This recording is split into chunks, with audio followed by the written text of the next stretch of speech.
dads of the greatest generation, was fiercely independent. On one trip up, I hired a woman to come in and do a little light housework. I was afraid to tell him, and I put it off till the morning before Teresa arrived.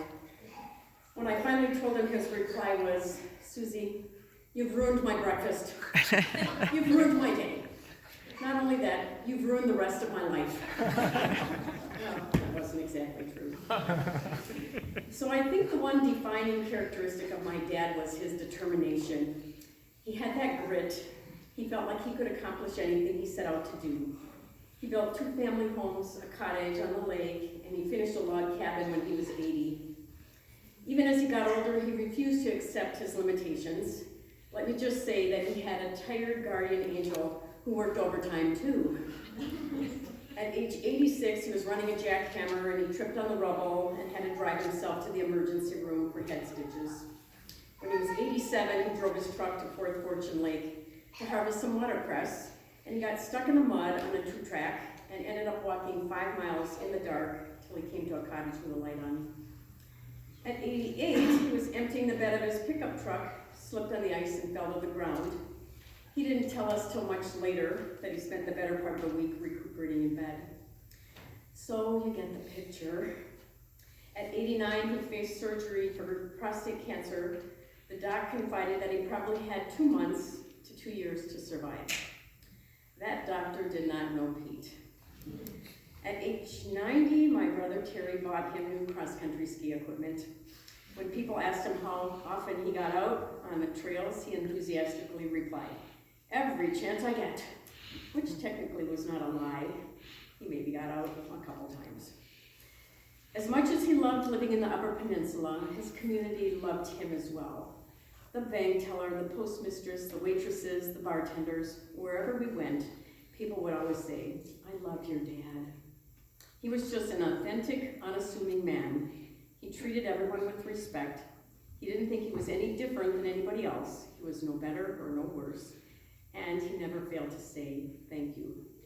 So eventually his situation became untenable, and we arranged a kidnapping of an old man.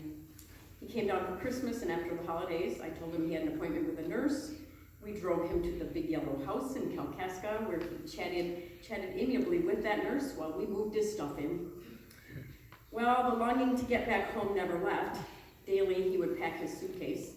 So we sneaked the suitcase out, and then he'd say to me, "Susie, can you get me a cardboard box? I needed to pack my belongings so I can get home." He was always asking the staff for a phone book to look up the number of the Greyhound bus station. And when they deferred, he just used the hallway phone to call 911 and ask them for directions to the bus station in Kalkaska. After 5 months of living there, he was deemed too much a flight risk. He was often found in the parking lot looking for his red truck. We moved him to Cherry Hill Haven of Kalkaska. The wonderful people who worked there treated my dad as if he were their own. They listened to his stories and they gave him good conversation. He lived there for 7 years, and in that time he grew tomatoes out back in the gardens. He picked blueberries with me every summer on the Old Mission Peninsula, and he was able to join us for many, many family meals. Doug, you have been so patient and kind dealing with Pete all these years. 8 years of driving to the UP every month, followed by 7 years here of helping him. He loved you like another son. I'd like to also mention my sister Mary Beth, who's unable to be here. She spent all her vacation time coming up here to visit Dad. I'm grateful that she reminded me by example that I could also be a kind and loving child again after I was accustomed to bossing my dad around like a parent. Terry and Laura and Ken, thanks for being so great about driving up here often to visit our dad. Terry, thank you for phoning him often and refreshing his use of languages. Ken, although you live in Florida, you never miss celebrating his birthday and Christmas. Grandkids, Christian, Michael, Daniel, Cameron, you always enjoyed Grandpa's unique personality. We're so grateful that despite his memory problems, he remained the personality that you came to know and love. You delighted in hearing those tales over and over. God bless you for that.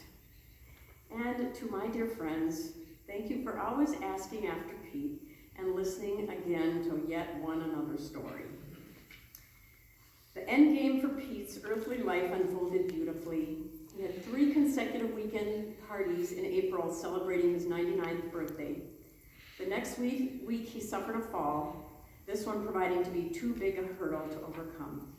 He had a very peace-filled week at Cherry Hill under the wonderful care of Hospice of Michigan. He was anointed by Father Norm, and the Cherry Hill staff were wonderful before he passed on to his new life. I have a final quote I wish to share from Ram Dass. In the end, after everything is said and done, we are all just walking each other home. I will miss you, Dad, but I am so glad that you are finally home.